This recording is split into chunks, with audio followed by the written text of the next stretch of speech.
Alrighty, folks. Welcome to, I think this is our sixth, wait, February. Yeah, Fire Lit Matt author interview with Djeli Clark, and we're going to be talking about the Dead Cattail Assassins, a novella.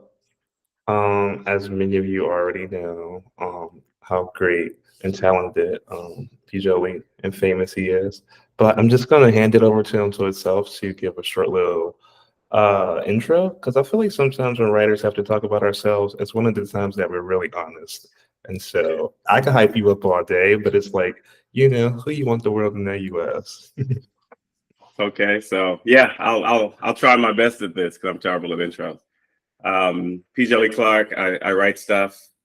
Most of you know me for speculative fiction, short stories like The Secret Lies of the Nine Negro Teeth of George Washington, or novellas like Ring Shout, or my books in the Dead Djinn universe like The Master of Djinn. And I'm happy to be here with Christian to talk books on a Sunday.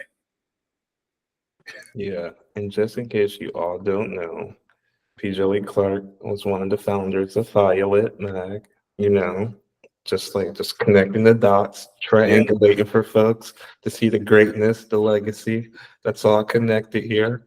And so I'm so honored that you take the time to come chat with us. And this is a little bit of like Fiyah in the past, present, and then where we going in the future. So I'm super excited to make my way around to the OGs and as they see where their career is now from where they started.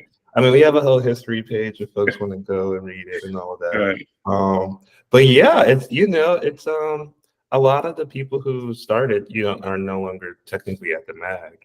Right. I think Devon is the last person who. Yeah, Devon was like the last one standing there. Yeah. So it feels Roy like and Al and Brent. it feels a little like Game of Thrones. They've gone on to glory. They've gone on to do some big stuff, forging new relations and doing new things. And so I've been just really excited to see how I feel like some of these things are, making a web and connecting without necessarily being like super obvious.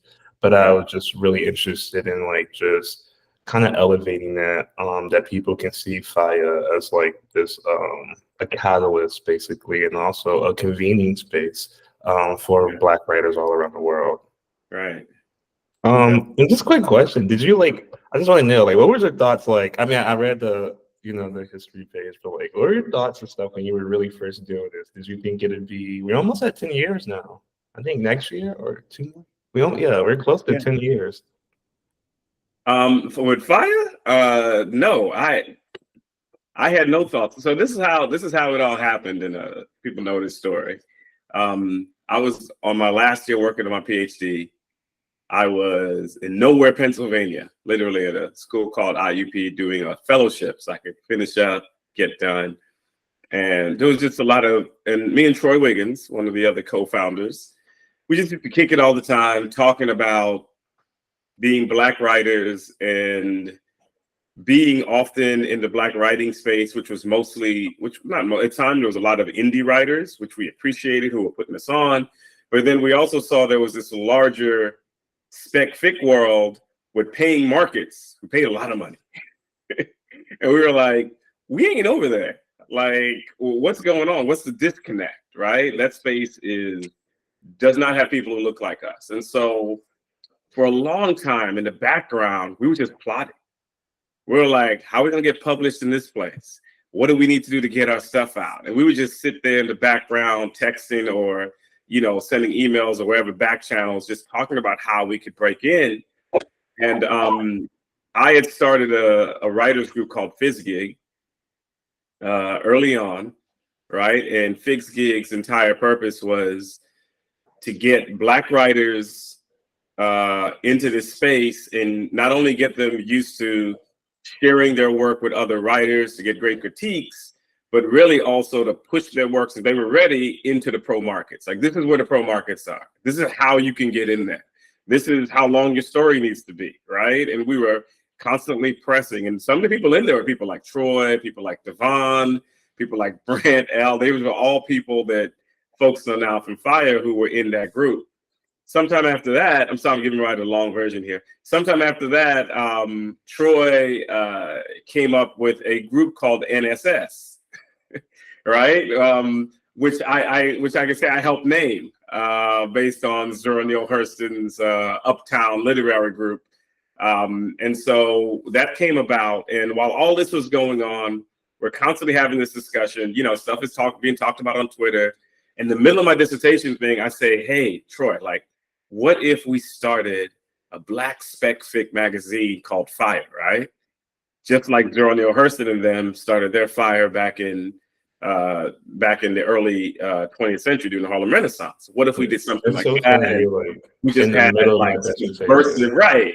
We were like paying it forward. We'd have like subversive Black spec fic stories in there that just spoke about anything cutting edge, just getting everything out there, right? And I said, that would be a great idea. He's like, you should talk to folks about it. I said, oh, I got no time. I'm trying to finish up the dissertation. I just want everybody to know that was the beginning and end of my contribution to Fiyah. As much as I like being on there as a founder, that was pretty much it. It would be sometime after this that Troy and Brent and Devon and Ellen, all of them really picked this idea up and ran with it.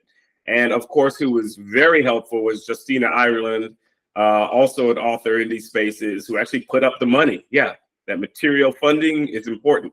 She put up the money and they created Fiyah magazine. And you're asking me, did I think it would be this big? No. Remember, my idea was just like a one shot. They made it a regular magazine, bringing in Black writers from everywhere. And now they have a con. They got their hands in everything. They're like Disney now. They got their hands in everything. I wish we were like Disney. I wish we had Disney money. I know, right? Wish you had that Disney money. But did I think when I first pitched, let's do this one-time thing to put out to get Black spec fic writers in here, it would become this magazine that is nominated constantly for awards. It's won the world fantasy. No. And so all praise and gratitude for that goes to people like Troy and Justina and Elle and Devon and Brent and others who really did the work. As far as me, I said, I'm like Mufasa in the sky. Like, hey, this is a great idea, y'all. Now I'm out. I just got, all I had was inspiration. And then you go in and like basically have a tour takeover. You're like, I didn't do anything. I just right. whisper some ideas and then launch my massive career. yeah. I was like, man, I ain't got time, but it's been impressive. I'm very impressed. Yeah. I think it's what I hear. To me, what resonates as really important is that these ideas are like about community and kinship and the ways that we can sort of convene, come together to sort of like contend with the issues that we deal with every day. And, you know, it just happened that you all were drawn to the speculative. You know, it's like a catalyst or a buffer for you to be able to tackle these issues and then also explore that imagination. I think it's brilliant. And, you know, that's been the advice everyone's gave me. Get a writer group. You know, you're going to join the big group, a Discord or whatever, but get a small regular group you can kind of like dig in with and go the distance. And it really has, like, over the last few years, I feel like that's something that's been like super like beneficial in terms of like, not even if I'm just like writing, but just like to build a habit and to like just get some fresh ideas on pieces. I really just love that. You need people at the end of the day. You need people. Yeah. And that's the thing. I feel like sometimes when writing, it feels like it's all by yourself, but then it's all by yourself. You need to see that other people are doing this too. Yeah. So this is great. Yeah. All right. So we're gonna get down to it. Let's get into the novella. And why the dead cattails assassins? You know, why this genre? Why this novella now? You know, you have the ring shout universe. You have the Jinn universe, maybe, and you have a couple other short stories that I feel like a lot of your stuff that it ends, but it still has this openness to it. Which we could talk about later. But I really kind of like that. I like that it's like this story is finished, but this world isn't like closed. Which some stories end and the world closed with it. So, yeah. No, I mean those are great questions. Like, why a dead cattail is that? Why this book right now? One, when you sign contracts, when you make it, you sign contracts. They like sign contract with this many. You got to finish this many up. And so Ring Shot was one of the books in that world, right? And I owe them some novellas. And so one thing is to fulfill the contract. But the other thing is that this is a fantasy book, secondary world fantasy, and secondary world fantasy is my first love when it comes to writing. It's the reading even. It's my comfort food, right? If I want to get if I have a book and I want to sit down and get engrossed in a book, I need one of those. I call them like the Pete White guy, white fantasy author writing books. It's like this thick, right? That's the kind of stuff that I get into. And so a lot of my writing before has been alternate history. It's been, steampunk. I've done, Southern Gothic horror. It's just the way things shook out, though, for published printed works. I didn't really have anything fantasy until my middle grade works, A Benny's Song. But I didn't have anything adult. And so in many ways, A Dead Cattail Assassin is my ability to return to that first love. Like, I've done all this other stuff. I want to write some complete secondary world fantasy it's not in our world. You can't figure out where it is. If I were to give you a world, it's completely made up. And I just wanted to take my hand at that, as well as some other experimental ideas I had. Yeah. Great. I was gonna ask you because you explained that for people who may not know. But yeah, that's one of my that's becoming my new favorite thing I think about fantasy. It's like, this I don't know how this makes sense, but it makes sense for this world. Makes sense, right? Yeah. And you be like, and I feel like if you're good enough to bring the reader in, they'll run with it. They're like, there's a dragon. Okay, there's a dragon. That's the trick.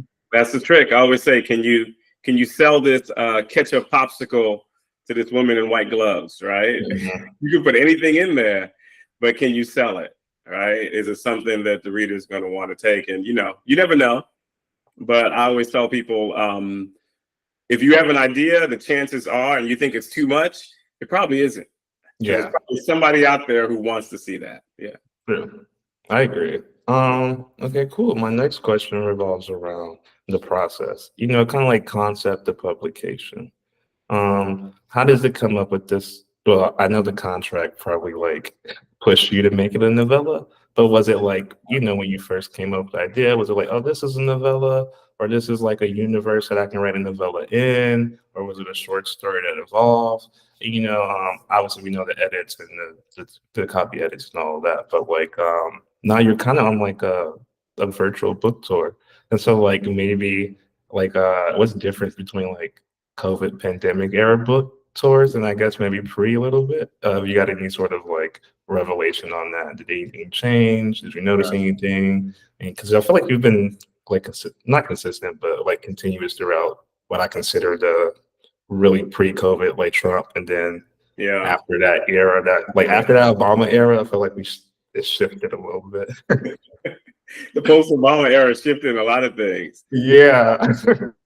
No, but I mean, first, just on process, every story is different, but for the most part, for me, I tend to get like a character or something in my head, just something really general, nothing specific. I may not even know the story. I may just have the character or just the most general idea of a plot. Like, I want to do some undead assassins, right? And I know this, I want to be the main character, but I know nothing else. I don't know where the story's going. The world hasn't been fully built or anything. And then for me, my process is I sit with it. And sitting with it means, I'm thinking about it when I'm mowing the lawn or I'm, doing the commute. And I use this wonderful device, the notes section. When I'm ready, I just start jotting down notes. But that may be after like a month, 2 months, 3 months after it's been circulating in my head, but it's ready now. Boom, boom, boom. Jot down the notes. And then when I'm ready, it's just time to write. And for something like a novella, I use Scrivener or anything bigger than a short story, I go to Scrivener, and if people are familiar with Scrivener, it's an application that helps you write. I don't write in Scrivener. I will be wedded to MS Word for the rest of my life. So I don't write in Scrivener, but it's a great place for me to organize my thoughts, do character sketches, put in all my research links. so that, as Tochi Onyebuchi said, you're not like when he's like, dear beloved, close all the links that you got on Google. I don't have them all there. They're just in a wonderful place I can access from time to time. And so like that's like a project management tool for the story. Right, an imagination tool. And once it's in Scrivener, I'm ready to write. But by the time it's jumped there, I'm ready to write. And then I think this book I did like in maybe a month and a half. Like Ring Shout, I was on a deadline, so I did that in a month. Everything's different. And yeah, that's the process, really. As far as knowing it was going to be a novella, that's always hard. I mean, for me, writing short was always difficult. And so I had to train myself how to write really short. Like my first short stories were embarrassing. I'd be like, I'm done with my short story at 32,000 words, right? And so the novellas place is just a sweet spot that I end up in. And I'm just fortunate that I live in an era where there are places to print that, because there didn't used to be places to print that stuff. You used to have to keep it, and whoever you were dating or married to at the time, and your friends and family would be the only people who would read it. Now I'm fortunate enough to have places like Tor and elsewhere who want to publish it. So that's great. But as far as the a lot of my books came up during the pandemic, like Ring Shout, Master of Jin were like post-pandemic. So I didn't really have a book tour. And actually now I'm on a mini book tour with Dead Cattail Assassins. And this is the first time I get to do that. So I've been to Greenville, Indianapolis, I just came back from Austin, and I was in St. Louis and Portland, and I think that's about it because the semester's starting. But this is the first time I've actually been able to go into bookstores, see my books on shelves, and sign books. So it's been an interesting experience for a person. I'd never got that beforehand because the time period my books came out. Okay, that's real. That's very interesting. I was thinking in terms of like you saying having an organization or management tool to help shape up the process. And also, like you said, letting it sit. I call it when I do it, like I let it marinate. Like I feel like I'm just letting it marinate until it gets ready, and then it's like. But I never, like a friend was telling me about. I don't know if it was Scrivener or like another one, but like an organization tool where they put pictures and things like that. Yeah. And it felt like it's like a little laborious, but it feels like it helps. It works. It kind of contains all the universe in one place for you to have this like ecosystem to play in. It's definitely laborious, but it pays off. To me, on the end, it takes time to put that in there. But being able to write like chapter 1, chapter 2, like these are the main points. This is how I want this to end. It's just good for me because I'm not a pantser. I'm an outliner. Now, of course, stuff always gets created in between there. You're always doing research. Whole new characters might show up. The plot might go a little different. You might have a whole new ending. So it's not like I'm going to stick to it. But yeah, it's a bit of labor to put it together, but it's excellent for what I need to know. Like, what do these characters exactly look like? What are they wearing? It's like a big part of it, right? What does a certain place look like? If a lot of the story is going to be set in this one place, what does that room look like, right? And I think about like a gaming platform, how you got to know like each space, and that really helps me. Yeah, that's like real. I've just been playing with that because one of the things that I also resonate with, as you said, is like I have trouble writing short. Yeah, a lot. Like I always consider myself a novelist, and then 2020 happened, and I saw all these people doing short fiction, and I was like, it's not. I think I could dabble in this, and I had got that. I discovered Samuel Delaney a little bit before that. And he won the Hugo and did Clarion, and so I was like, oh, Walla Lotta, and then Octavia and Clarion, and then her short stories, and et cetera, et cetera, et cetera. And I just was like reading all these people who didn't necessarily like love or were excellent at short story, but took on the challenge of the short story as well with the novel. And this is my year that I've been like, okay, I'm gonna seriously really try a short story. I've been taking like all the workshops and doing all these other things, and like really getting, more in the zone. Like, and that's why I think I've really been drawn to novella because it feels like a short novel in a way, and so it still feels long enough in my mind, like what I think a story should be, but then still like shorter. And like with that, I'm thinking like what I noticed with Ring Shout in this novella, like you did 9 chapters. And I wonder is that like an intentional thing you do, the 9? Because I noticed that 9 chapters, didn't even know. I I've mean, been noticing. Okay. so much of writing for me as a person who I didn't get an MFA, right? I just didn't have time. I was doing a PhD, so I was in a whole other genre.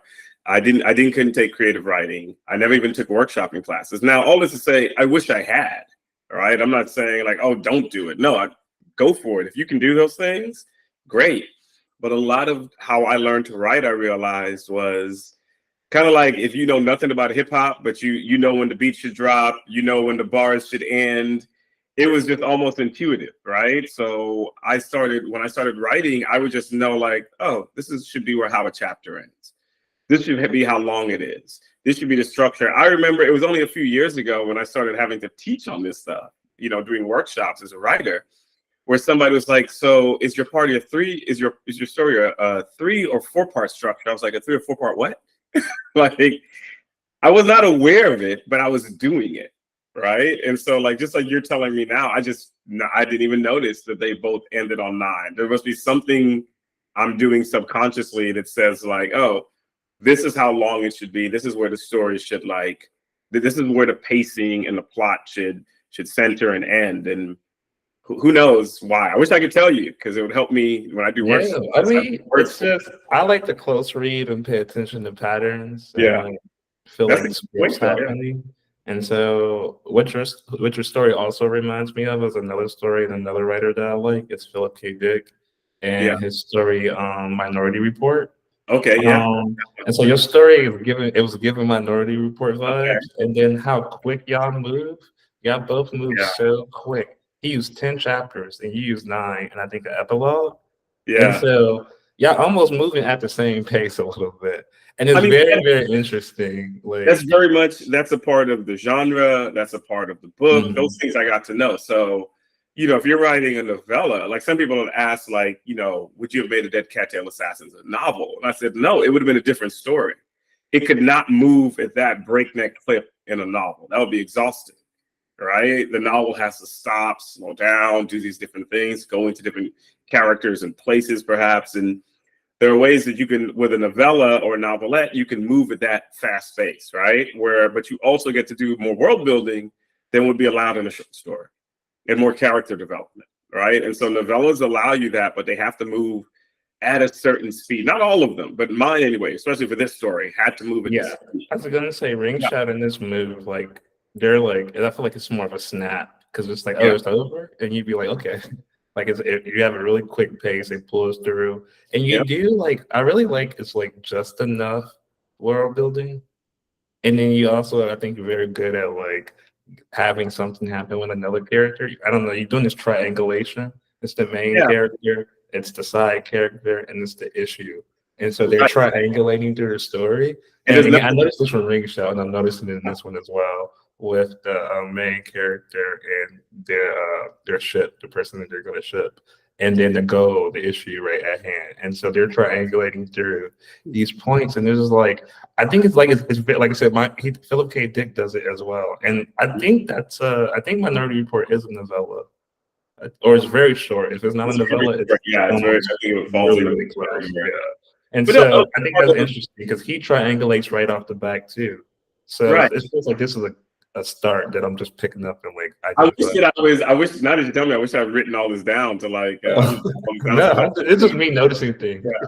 But this is me reading things that I really like. That this is what authors do, right? Like you do have like with my world building. I love world building. You said before I leave the stories open. Part of that is my love of world building. I always want to return to the world in some way, right? Even if I don't use these characters, I've left things open so that this world I can return to.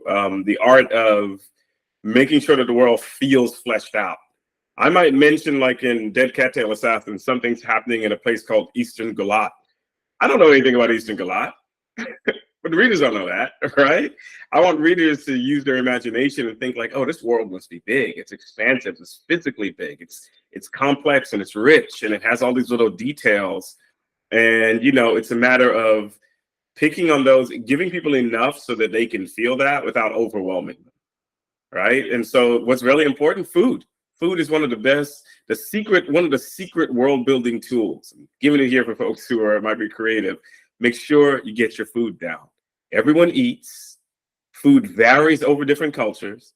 They are places of social and meeting. You can do all kinds of things in a dinner conversation or having somebody. It also makes your characters look human and relatable. They eat, they drink, they have to stop and do these things. And so, yeah, I love that with world building. And as far as that triangulation, I think one of the things I try to do is have a main character. I always think like, well, their motivation is to get this done, but there has to be some kind of inner turmoil that they're dealing with, right? It has to be some kind of inner tension. And so I like bringing those in there because, again, it makes the characters less than flat. It makes them not one-dimensional.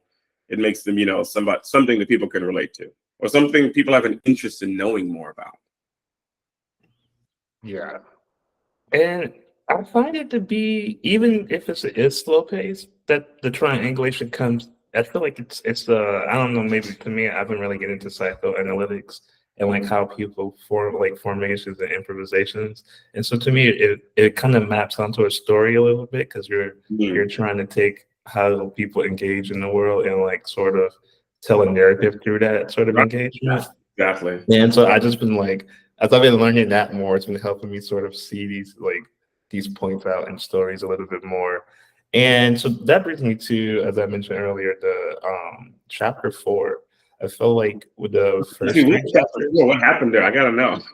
Oh, well, to me, the specific part that I'm gonna mention is the conversation between Basima and I don't know, well, it's Basima and her boy toy.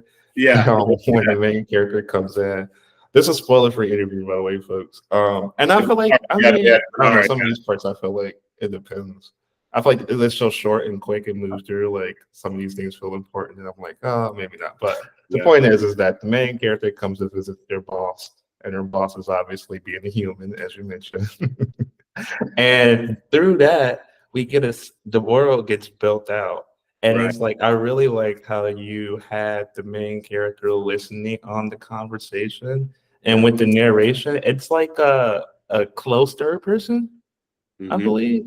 Yeah. And it's like and then like right after that, I believe in chapter 5, after you set everything up, you give the close person narration to Sky, which is another character in the story, and they have a relationship with the main character. So I'm thinking with is it Evie? Evine, yeah. Yeah, I've been wanting to say even. I want to call it even so bad. Until the other thing, by the way, I can say this. Until I love audiobooks and audibles, but it's really funny. I would pronounce names how I wanted. And then Audible came out and told me, "Oh, this is how you got to pronounce it." I have no idea. Someone asked me how to pronounce a name I read before. I was like, "It's however we do it today at this workshop." Whatever you want to say it. Just But yeah, I really thought that was a brilliant narrative technique because it was like we only had been close to Evine at that point in terms of like really knowing their thoughts, really understanding them, and then to I think elevate that you are me, we are one but not the same, but are the same situation. You allow the narrator to like get close in that way. After we just set up that they have this intimate relationship with a whole little like psychic male thing. I thought that was like, I don't know if that was intentional or not, but I really found that sort of fascinating in a way because I like to either like use multiple narratives or use a third person that can be close to maybe one person in one scene, and then when we introduce someone that's important, be able to be close to them as well. So that to me really stood out. I just wondered if you had any like I don't know if you noticed that or like this was like what you were doing or. Look, I mean, you're asking a great question because in any story, especially with a secondary world, you have to do world building. You have to give people the world in some way, right? So I'm always pushing to give people the world in some way, but you don't want to info dump, right? You never want to info dump. And so, we have an invader. One of my daughters is here. Let's see, yes. Hi. Okay, give Dad some time here. Yeah, hold on. I'm gonna do the great thing. Can I have the PBS Kids video? Okay, yes. Which one do you want? Go for it. Okay, PBS Kids video will save us. Go to the playroom and sit with it, or you can sit over there. Anyway, so I was thinking, yeah. One of the things I guess we're gonna do it right here.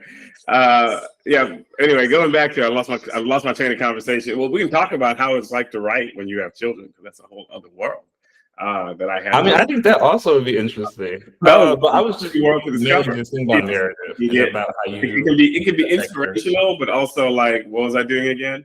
So yeah, one of the things I was really trying to do in this book was try to figure out how do I do the world building, as I always have, in ways that aren't intrusive. So I use food in a conversation in the very beginning.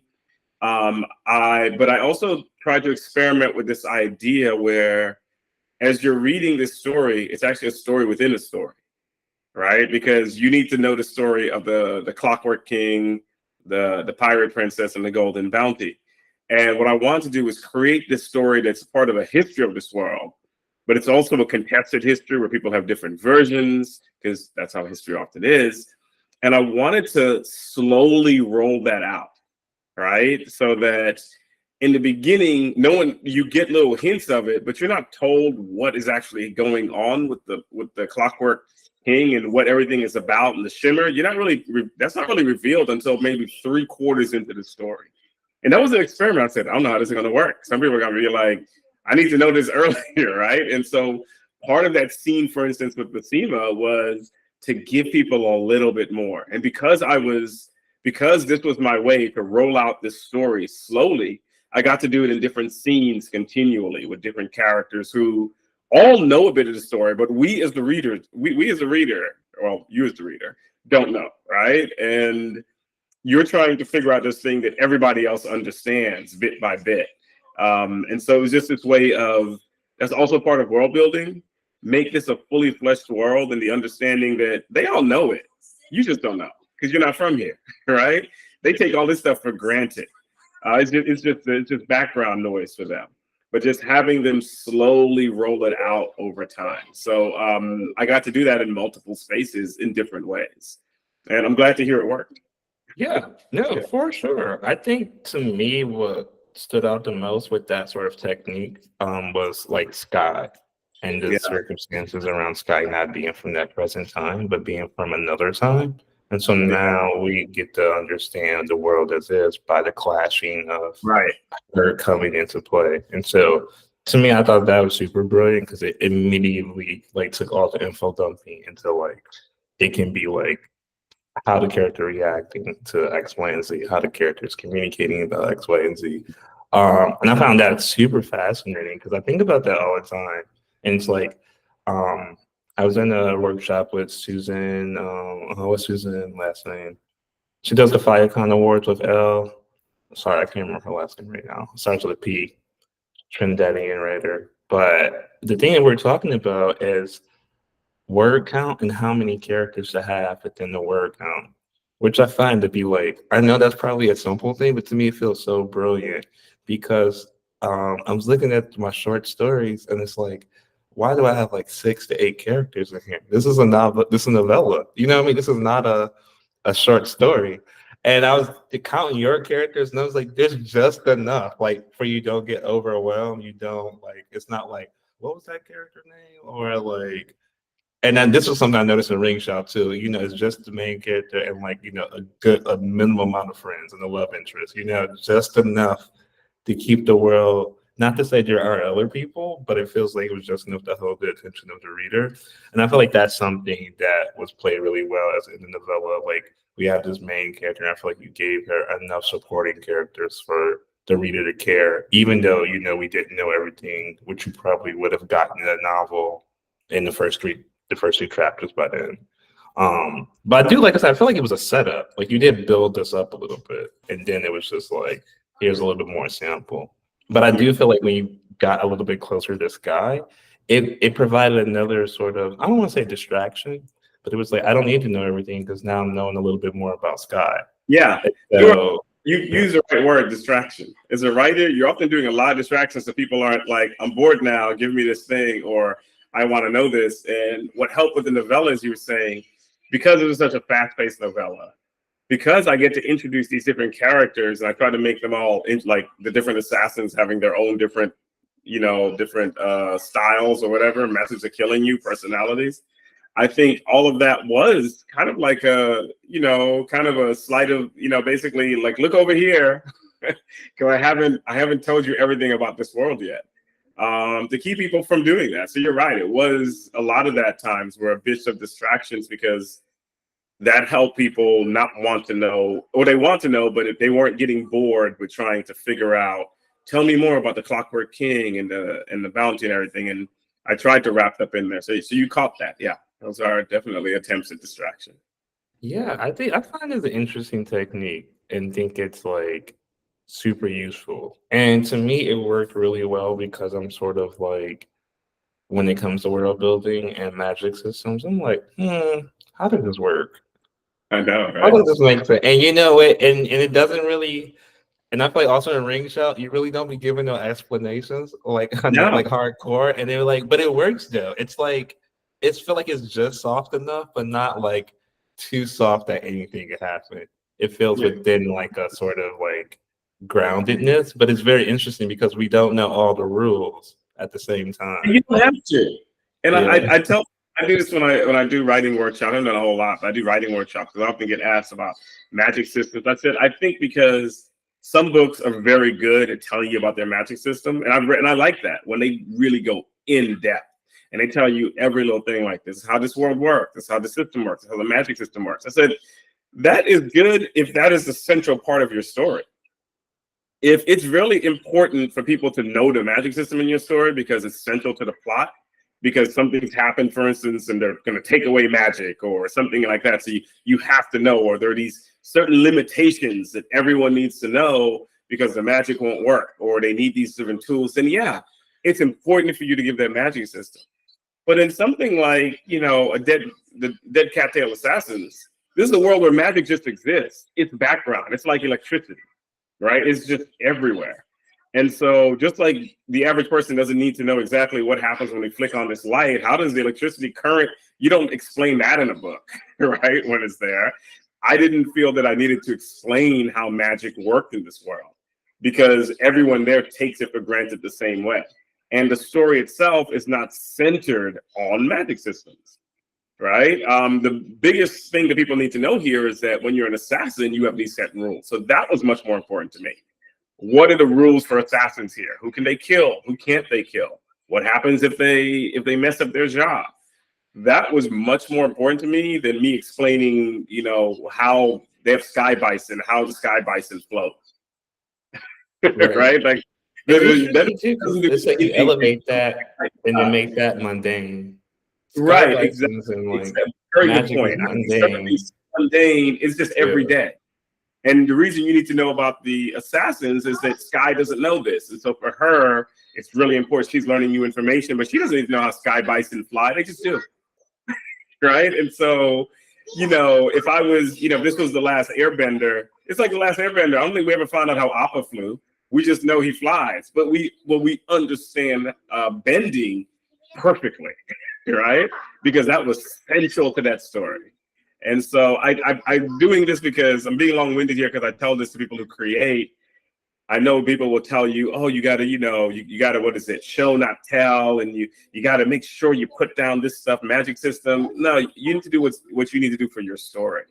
If your magic system is something in the background and you don't know how it works and nobody needs to know how it works, then don't spend all your time trying to figure that out because it's not important to the larger story. Find out what's important to your story and what readers actually need to know, rather than following those formulas that people tell you got to describe the magic system.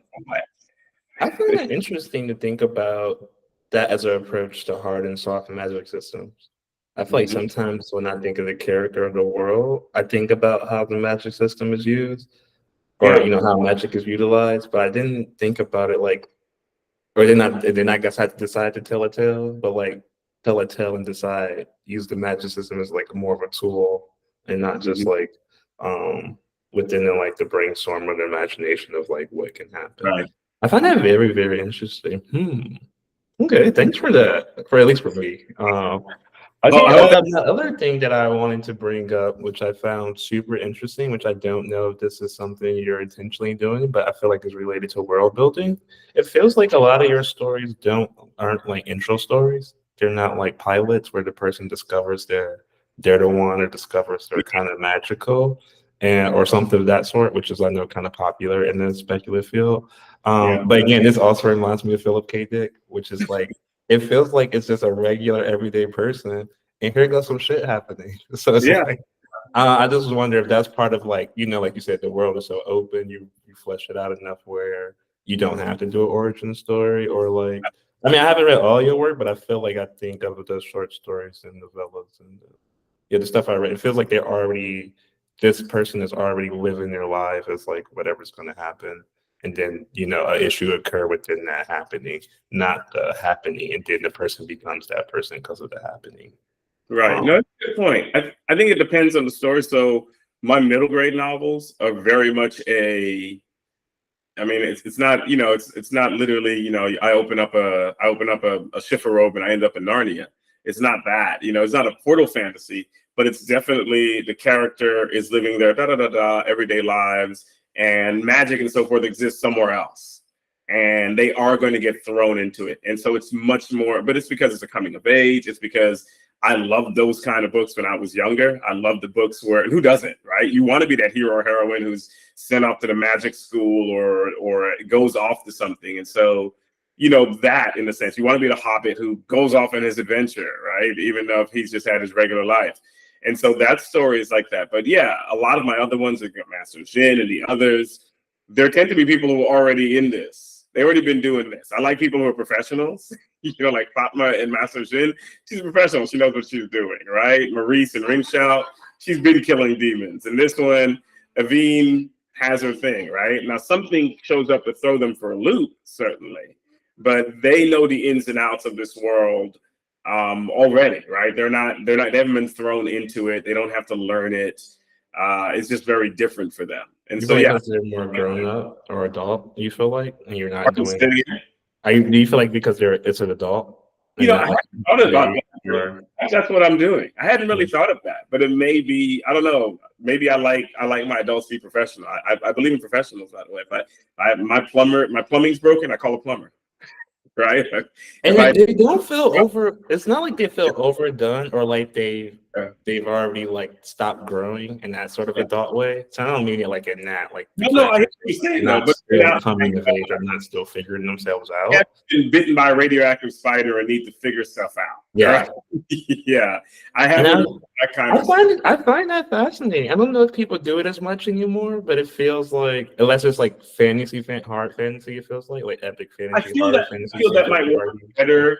That certainly might work better in a novel, because you have to give people that time to figure that out. Yeah. And you have to get into they figured out, but what's the danger they have to face? And I think you have more space for that. Whereas, I mean, there are probably some novellas who do engage in that, maybe even some short stories. But for me, I wanted to spend the time exploring the world and letting this person figure out what have you as they're being thrown for a loop. What has happened out of the ordinary in their regular, already magical world filled with all of these things already. Yeah. That kind of reminds me of flash fiction. Like, I know it's like trendy right now, or it's back trendy again. But that sort of like using the intro and novella like that. Like no one explain nothing in Flash. It's there. It's done. Yeah. This is how the place is. Yeah. Okay. No, thanks. So our next question is more subjective about what you think.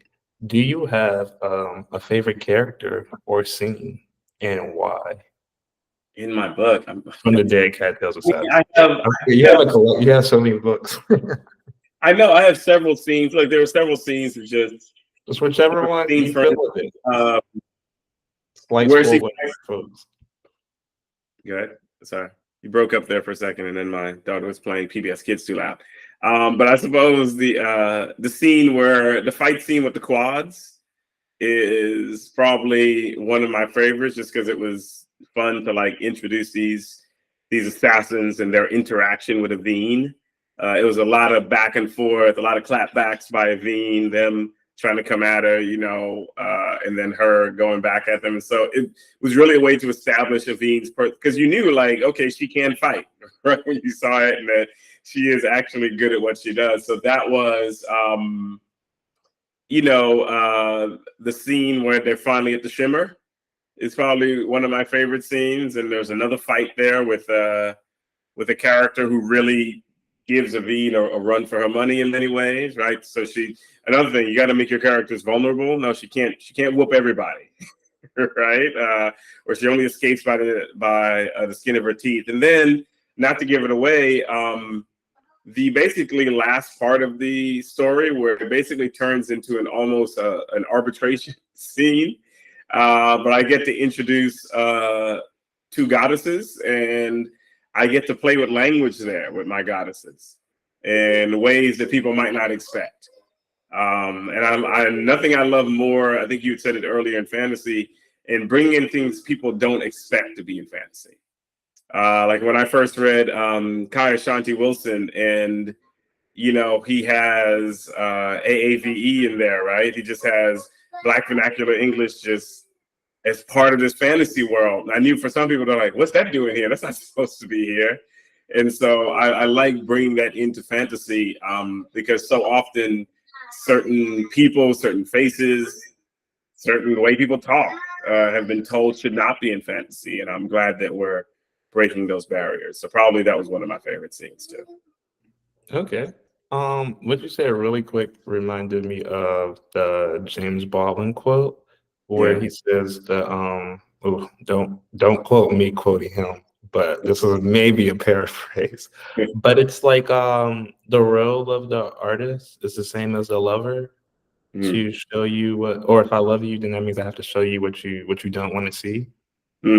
And to me, that makes me think about the conversation he has with Nikki Giovanni, and she asks him to fake it with me. Like, why won't you fake it with me? He's like, I can't because I love you. And it's the whole thing, but to me, this is what I feel kind of like art is. It's like I can't fake it with you because I care this much. If I didn't care, I wouldn't even probably do it. You know what I mean? So if I'm gonna do it, it may not be exactly the fantasy you want, but it's the fantasy that I have to offer. Yeah, basically. So what you were saying right there really was like resonating with that. It's been like, I don't know, I'm telling them triangulating. I invite anybody who can hang with it to get on board and get, but this is the type of story I'm giving you. Because I've had people, they were like, "Oh, I like his story that's set more in our world." I like those too, but this is what I got right now to offer.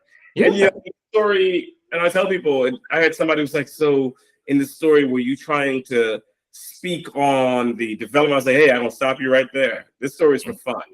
Yeah. I've been in people know my writings. I tackle issues of ring shot, I tackle issues of slavery.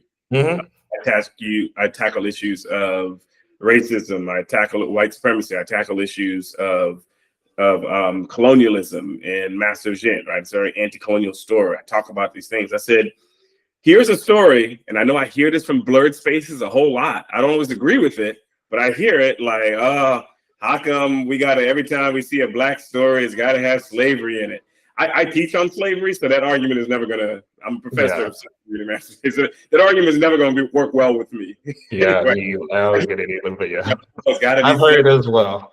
Yeah, we gotta talk about racism, even though, go talk to Kenitra Brooks, great scholar on horror, and she'll explain to you why a lot of Black horror talks about white supremacy, because Black people were not afraid of Dixon and Freddy Krueger. They were scared of white supremacy. That's the concept. And horror is supposed to be about trauma, right? And so I heard all those, and so for anybody who says that, here you go. Oh, well. Black character. It's not about racism.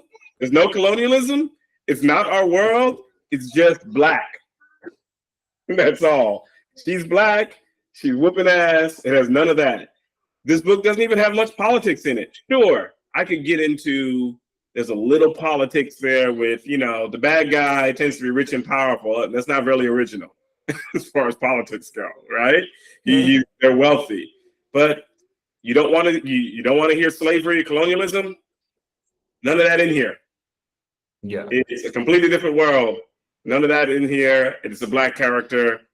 The only time I will the word racism is used in here, but when you see it, it's hilarious because the point is that somebody calls her a zombie, She says, "Hey, I'm undead, not a zombie. That's racist." That this book doesn't have those politics in it. The most political thing about this book is this cover. Because when I was Yeah, younger, it actually doesn't even like the cover almost tricks you a little bit, I feel like. yeah, I would not have seen a cover like this when I was younger. This cover is 100% political. Yeah. Right? My use of certain languages and dialects that I use when the divine beings. I was going to say, you elevated certain diction. You have certain moments where it's like, yeah, I call it like general common words. And obviously you put it together your own particular way. But then you have a moments that I feel like you use very niche words. And it's like, it's always so interesting because it's like they come not every once in a while. I feel like just enough. It's like, what is this word? And I was like, okay. But then it's like, you get some more time, and it was like, that was an interesting way to say this. Yeah. Or like, it's been a while that I felt like I had to use, context clues to understand the word. Because it's like, well, I'm not going to stop reading to go look it up right at this very moment. But, what is around this, what's happening in the scene to make me understand this word. I really did appreciate that too, because it was like, again, it becomes like an interesting way or another way to sort of like see someone say something or do something. Yeah. And it was like, I was thinking about that in terms of the fight that you had mentioned with the quads and Vivian.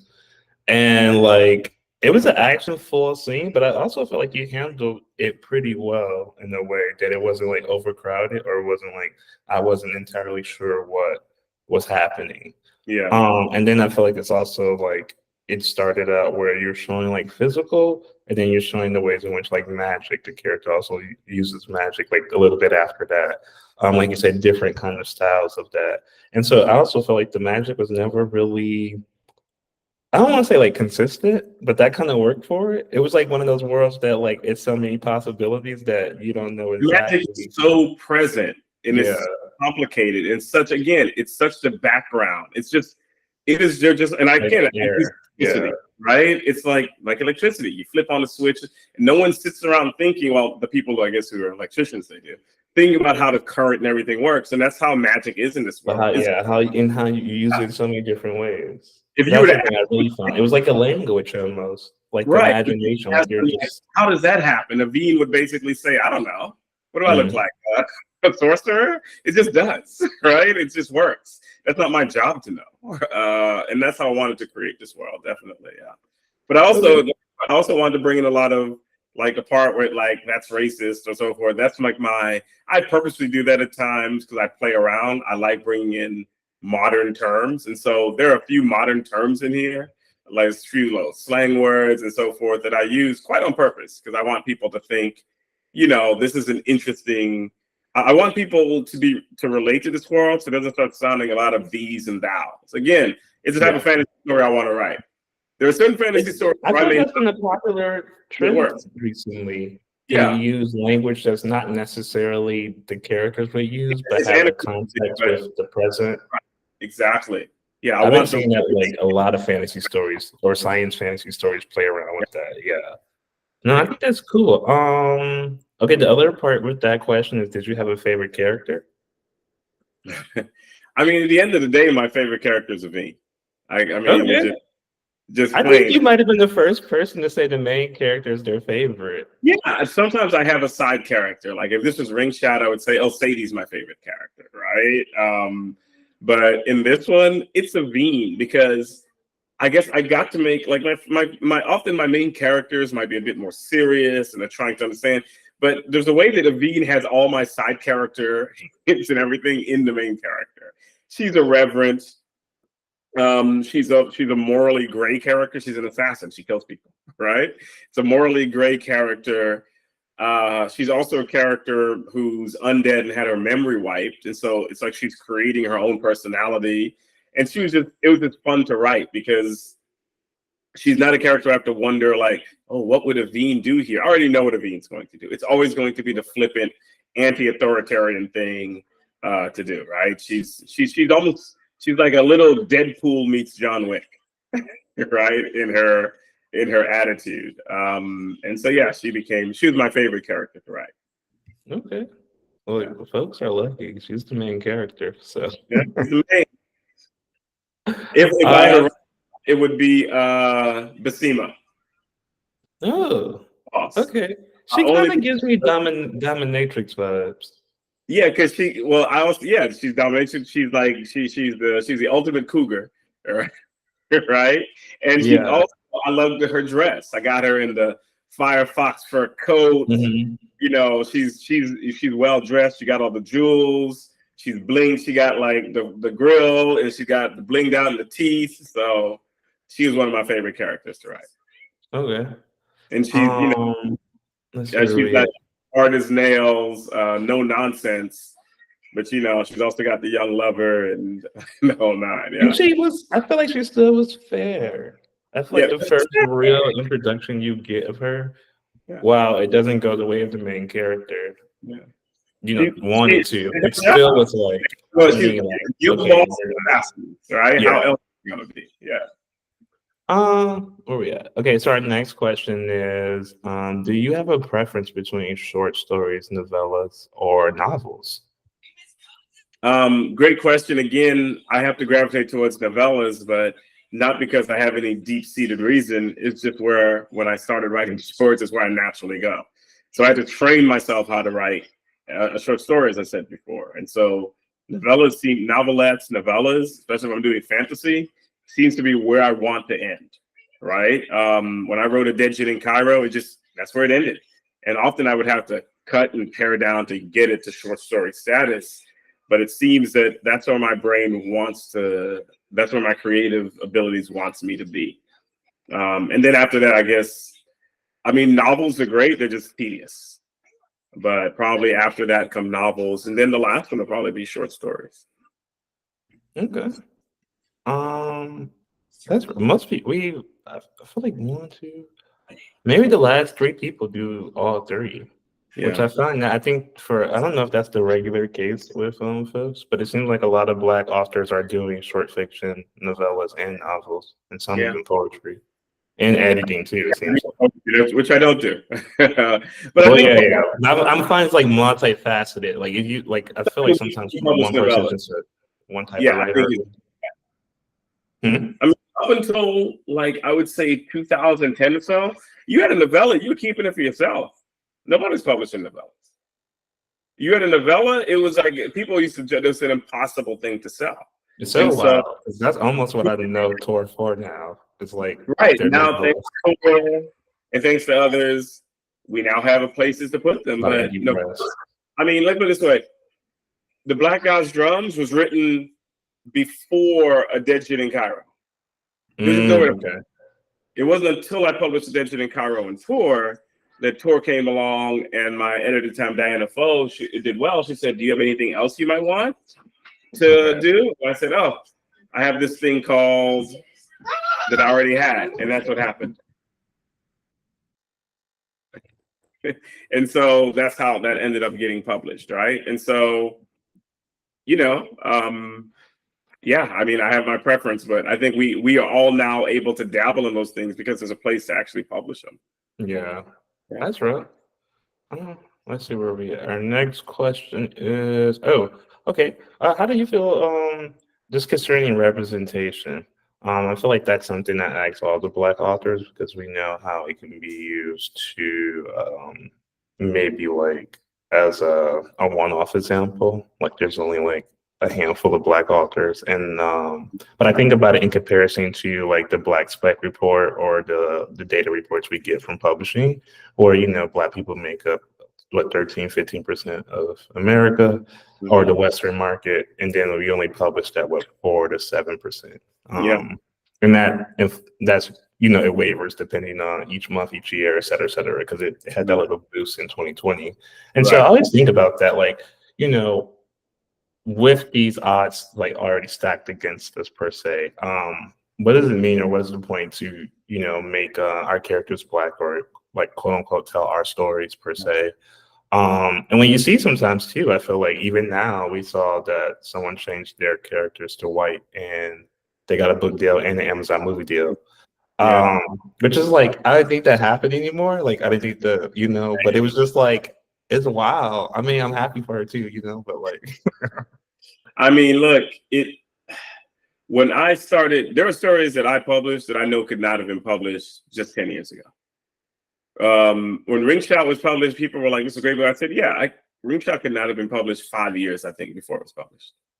There was just no one. I'm old enough to remember going into bookstores and seeing no black book, nobody black on the front cover of the sci-fi. That was like impossible. I'd see one. I didn't even see an Octavia Butler book was in there. Or if when I was a kid reading Ursula Le Guin, they whitewashed the characters on the front. I remember them whitewashing an Asian writer's book in the 2000 teens. Like Obama was president, and they were whitewashing books. So yeah, this wasn't long ago. This was a thing. We now live in this interesting moment that to me is still new, that I can go into bookstores and I can see book covers of people that are not just white, that are not just set in Western fantasy, that I can go into like middle grade and YA and see all this diversity of characters. That's still to me something that is fresh.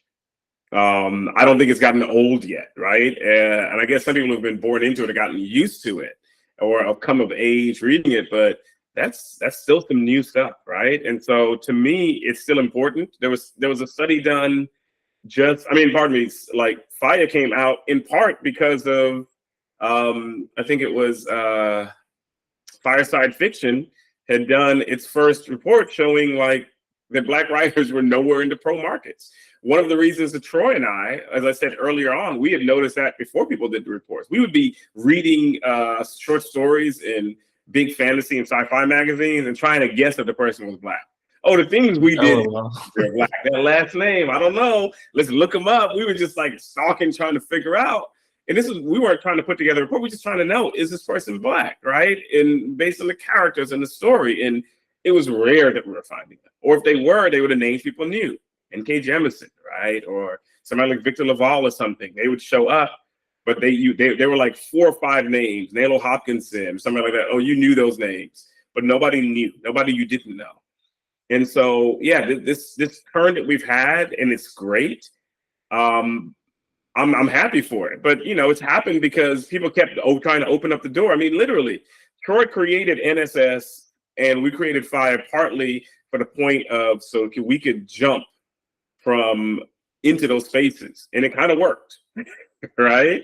You now have people like Brent and others doing, you know, whole things for Tor, and that's great. Yeah, we want to see their editors over right? there. That's our. We're seeing these things, and you know, and I don't know what role that Fiyah and NSS, but if it did, great, because that was what we were always plotting behind the scenes. We always joke. We said we were the spooks who sat by the door trying to get in, and so it's great to see people getting in there and doing this stuff. How long it will last, I don't know.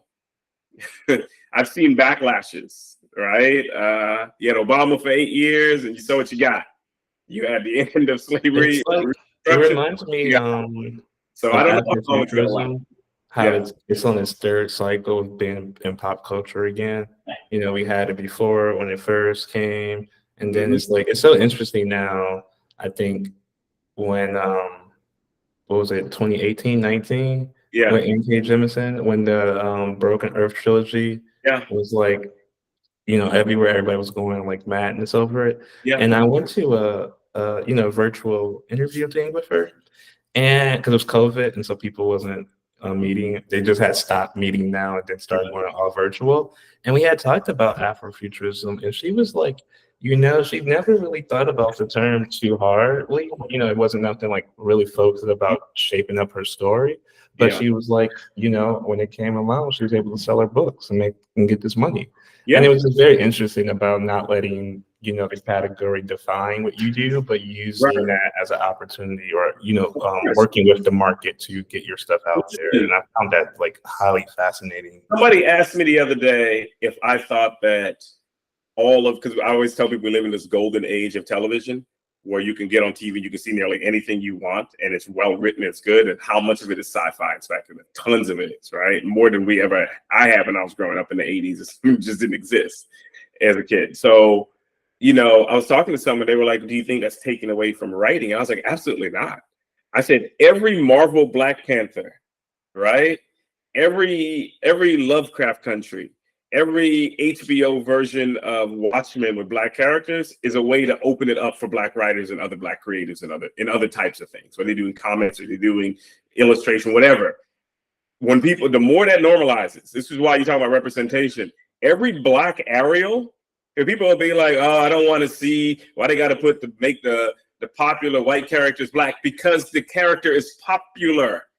That's why.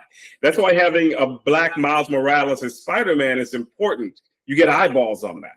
That's why having a Black Ariel mermaid is important. You get eyeballs on that.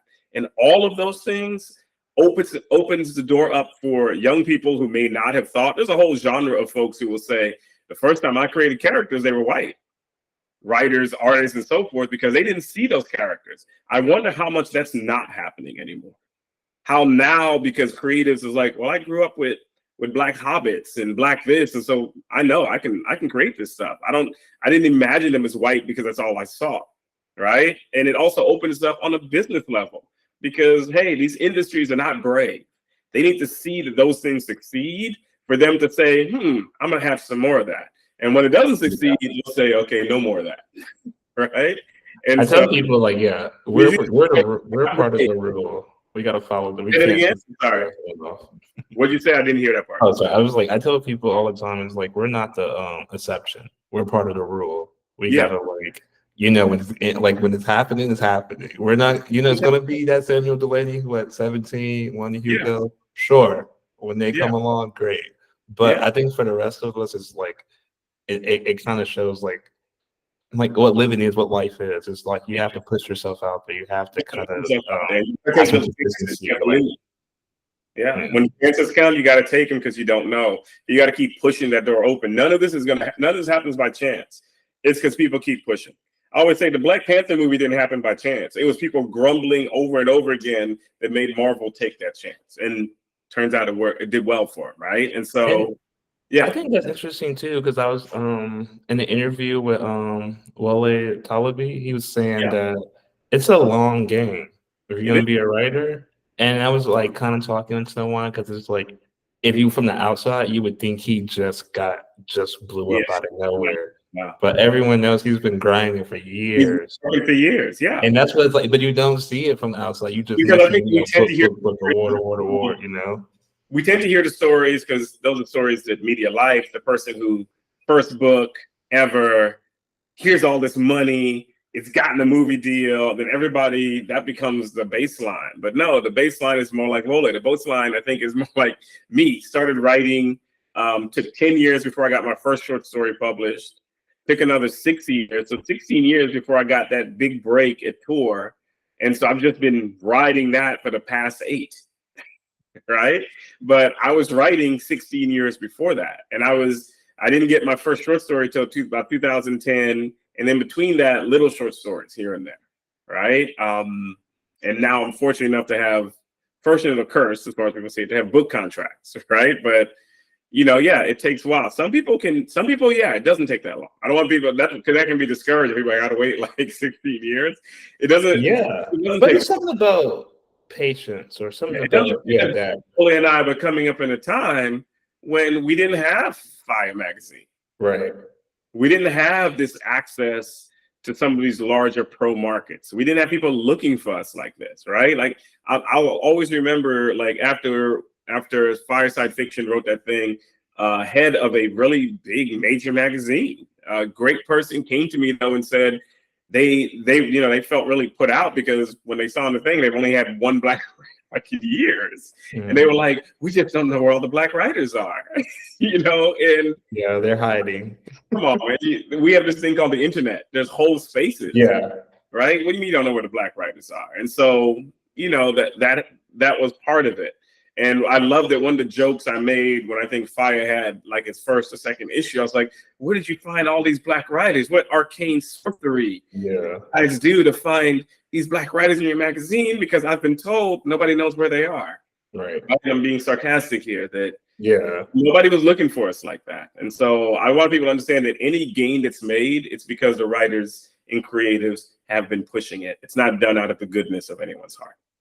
Yeah. And I think that's something I'm hoping to these interviews and the other things that we do with Fiyah, it's like, how can we have more than one Fiyah or another Fiyah, or you know what I mean? Like, why is it only, I think maybe two magazines Yep. that accept submissions from all Black people? I think every other one you have to have a be, you know, whatever. And so that's only 8 issues a year Yeah. with So, maybe what? as much as we see more diversity now, no one should pat themselves on the back. I think there was a study shown that, like, for children's book, there's still more characters that are animals or inanimate objects, like talking trucks, than there are Black kids or children of color, right? Yeah. I mean, and still white people are the majority of getting published. So just like, I just always find it interesting, like how we contend with it. When I was coming up writing, a lot of people were pushing the second Afrofuturism wave really hard. That's how I got into Butler, particularly. But I was like, I wanted to contend with now, not so much the future. And so it was like, I mean, obviously it evolved and expanded and et cetera, but I just always think that's interesting as things get popular, and you know, the kids are gonna grow up. Some of the kids are gonna grow up and want to write or want to do Black Panther, and so you know, I think that's part of it. But like you said, I think the possibility of what's not that, you know, what's their version of this, or like how they imagine it comes. I'm sorry, I've been. Can you give me a second? Yeah. To deal with.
Yeah, sorry about that. Can you hear me? I can't hear you right now.